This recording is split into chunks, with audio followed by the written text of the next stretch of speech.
एक गरीब भी 2 रोटी खाता है गेहूं की, और एक धनवान भी गेहूं की ही रोटी खाएगा, कोई सोने की रोटी खाएगा नहीं।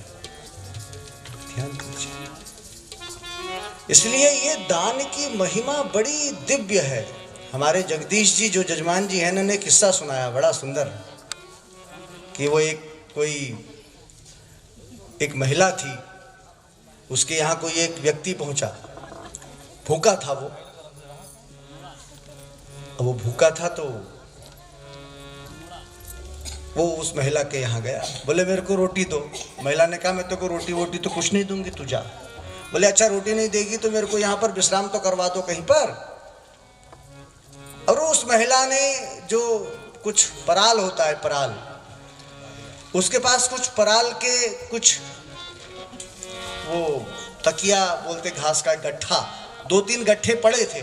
उसने कहा देख मेरे पास बिस्तर विस्तर तो कुछ है नहीं, ये पराल के 2 गट्ठे निकाले उसने और कहा ये ले, इसको ले ले और छत पर कहीं पर इसको बिछा करके इसमें सो जा। अब वो उसको उस पराल में बड़ा सुंदर आनंद की प्राप्ति हुई। साहब पहले तो पराल के गद्दे लगते थे, पहले ये रुई फॉर्म कहाँ होता था।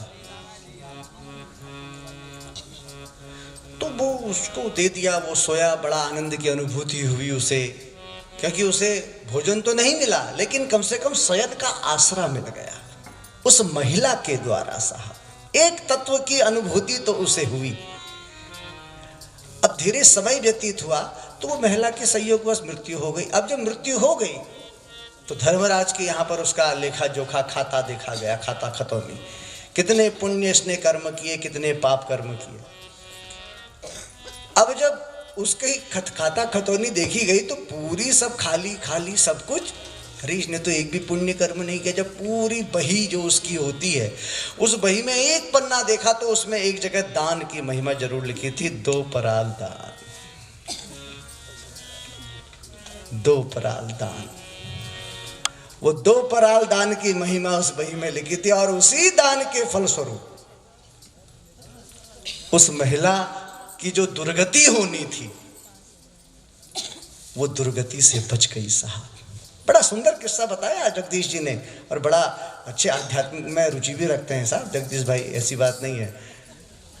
और कब उठते हैं, कब मंडी जाते हैं, कब सोते हैं, पता ही नहीं हमें तो महाराज जी। बोलो जय माता दी। अच्छी बात है, होना चाहिए ऐसे ही। जो कर्मठता है अपनी, एक कर्मठता होनी चाहिए। अपने कर्म के प्रति लगनता, अपने कर्म के प्रति शीलता, अपने कर्म के प्रति सहिष्णुता, नियमता, ये होनी चाहिए। अच्छी बात है। तो दान की विशेष महिमा, एक हमारे जो महाराज जी हैं रत्नगिरी महाराज, इनका भी एक किस्सा है दान की, बड़ी सुंदर। बोले एक व्यक्ति, और वो पूर्ण सुखी, सब कुछ उसके पास, शांति भी है। शांति सबसे बड़ी है, शांति। जिसके पास शांति है उसके पास सब कुछ है। अशांतस्य कुतो सुखम, जो अशांत है उसके पास सुख कितना ही कुछ हो, लेकिन ये बड़ा सुखी है, पूर्ण सुखी जिसको हम कहें। तो ये अपने उस सुख होने का कारण लोगों से पूछने लगा कि भैया एक बात बताओ। कई विद्वानों से पूछा, बोले मैं इतना सुखी क्यों, क्या मैंने ऐसे कर्म किए।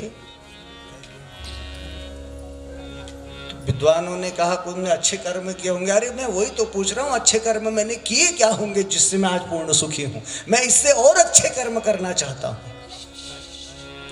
वो अमूमन रूप से किसी से पूछोगे तो यही बोलेगा तूने अच्छे कर्म किए होंगे तब तू सुखी है। और वो विद्वानों ने बताया भैया ऐसा है, देखो वो पहाड़ी पे जाना, वहां पर एक बहुत बड़े महाराज हैं, और देखना वो महाराज केवल राख ही राख खाते हैं, वो तेरे को बताएंगे। और वो गया और अपने साथ कुछ 2-4 जो भाई बंधु थे, उसके सहायक सहयोगी, उसके काम करने वाले, उसके भाई लोग, वो भी उसके साथ में। और देखा वास्तव में वो पहाड़ी पर एक कोई महात्मा राख ही राख खा रहे थे, राख ही राख। तो वो गया। बोले महाराज आप तो बड़े तपस्वी हैं, बोले आप तो भोजन करते ही नहीं, बोले आप तो बिल्कुल राखी राख खाते हैं और राखी को लगाते हैं। मेरा एक प्रश्न है। बोले मैं पूर्ण रूप से सुखी हूं, मुझे किसी प्रकार का दुख नहीं है, कोई दुख मुझे है नहीं, लेकिन मैं ये प्रश्न पूछना चाहता हूं कि मैं इतना सुखी कैसे हूं, क्या मैंने ऐसा कर्म किया। अब वो संत बोले भाई देख मेरे पास तो इसका ठीक ठाक उत्तर नहीं है, तू यहां से एक पहाड़ी और पार करके जाएगा तो तेरे को वहां एक और महात्मा मिलेगा, वो आग खा रहा होगा, आग। और वो ठीक है, वो गया।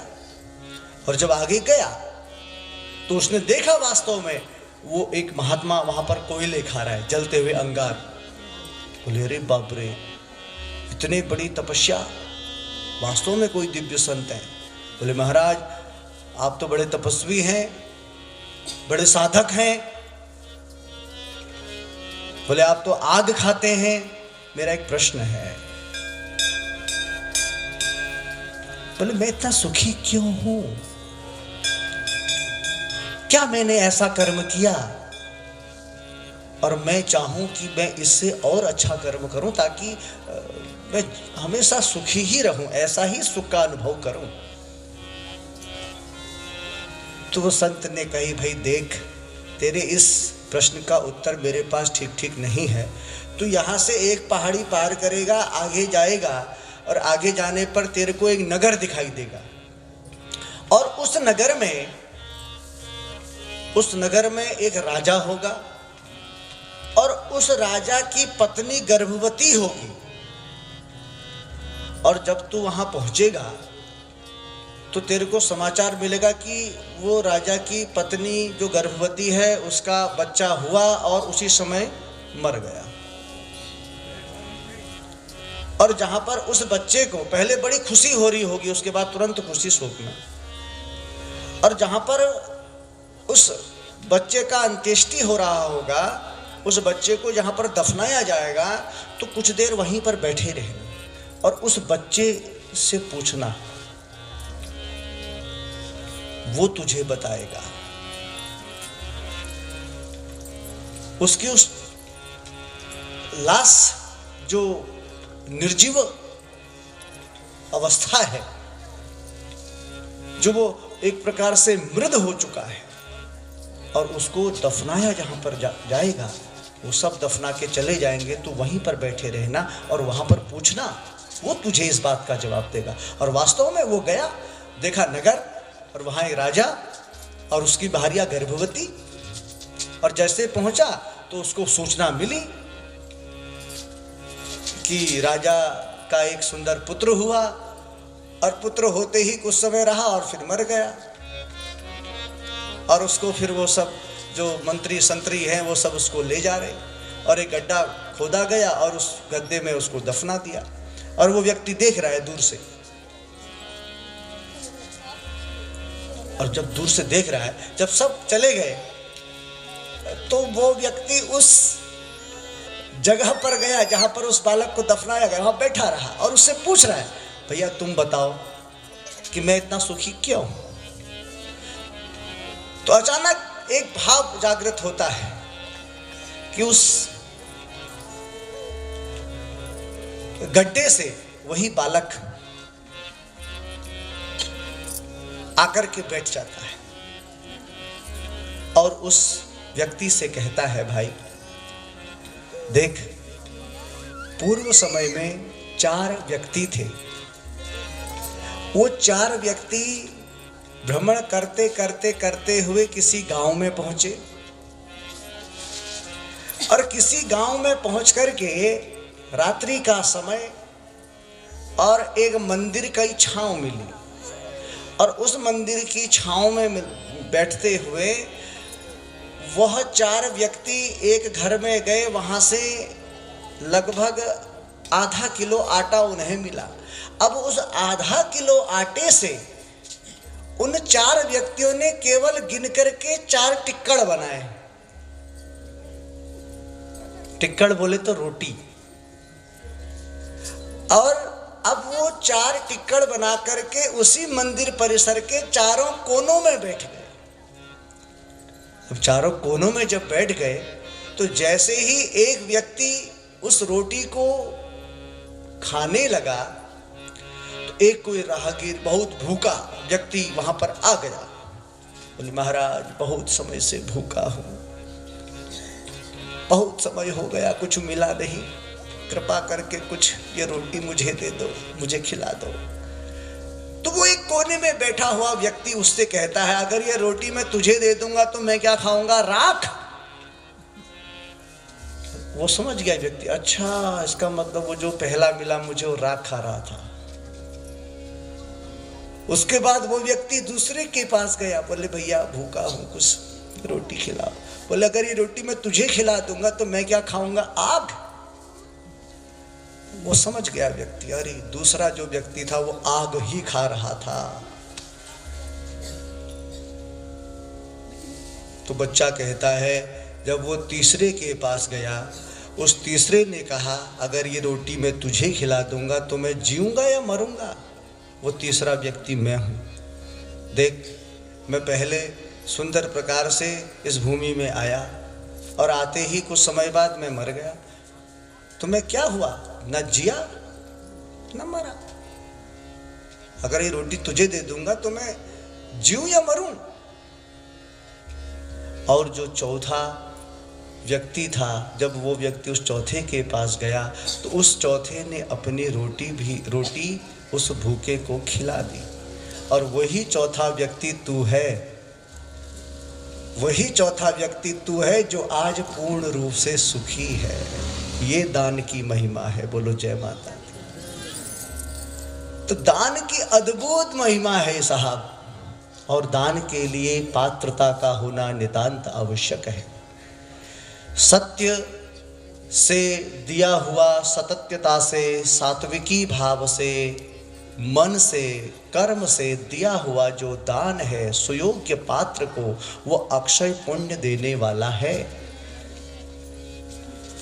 और इसी सहिष्णुता, तो सूत जी यही बात कहते हैं कि अहो तितिक्षा मातम्यहो दान फलम महत कि यदागतो हरिश्चंद्रो महेंद्रस्य सलोकता। कि अरे सौनक ऋषियों, सहिष्णुता की ऐसी महिमा और दान का इतना बड़ा महान फल कि राजा हरिश्चंद्र ने इंद्रलोक को प्राप्त किया। तो दान की अद्भुत महिमा। दान भी वह देना चाहिए। मैं एक थोड़ा विनोदपूर्ण बात है, ध्यान दीजिए। दान वह देना चाहिए। बहुत से लोग जब पूजा होती है, मेरा अपना व्यक्तिगत मानना है, कोई आक्षेप नहीं, थोड़ा अपना व्यक्तिगत भाव कह रहा है। मंदिर में हम पूजा करते हैं तो उसमें गणेश जी के लिए वस्त्र इत्यादि सब लिखते हैं। तो बहुत से लोग वो छोटा सा वो कपड़ा ले आते हैं, वो जिस आर पार वाला, टूल का कपड़ा बोलते हैं। हम अपने लिए सुंदर वस्त्र और गणेश जी के लिए टूल का वस्त्र। जो वस्तु, जैसा परिधान हम अपने लिए उचित समझते हैं, वैसे ही भगवान के लिए और विप्र के लिए, दान के लिए वही सामग्री आनी चाहिए। दान वह जिसको हम कोई वस्तु दे रहे हैं, वह उसका उपभोग करे प्रसन्न चित्त भाव से। कई जगह देखते हैं, अब हमने एक विप्र से अर्चन पूजन करवाया और उसको हमने दान दिया, एक धोती दी, कुर्ता दिया, या जो कोई भी दान सामग्री है वो हमने दी। अब उस समय उस विप्र ने उसको रख लिया और रख करके कहीं रख दिया या किसी को दे दिया, उसके अनुकूल वह दान नहीं आया, तो उस दान का कोई औचित्य नहीं सा। दान वह है जिसका, जो आप दे रहे हैं उसका उपभोग किया जाए। दान की सार्थकता तब है जब जो दान में हम कोई भी दान सामग्री दे रहे हैं तो उसका उपभोग किया जाए। वह जो दान ले रहा है वह उस दान का उपभोग करे।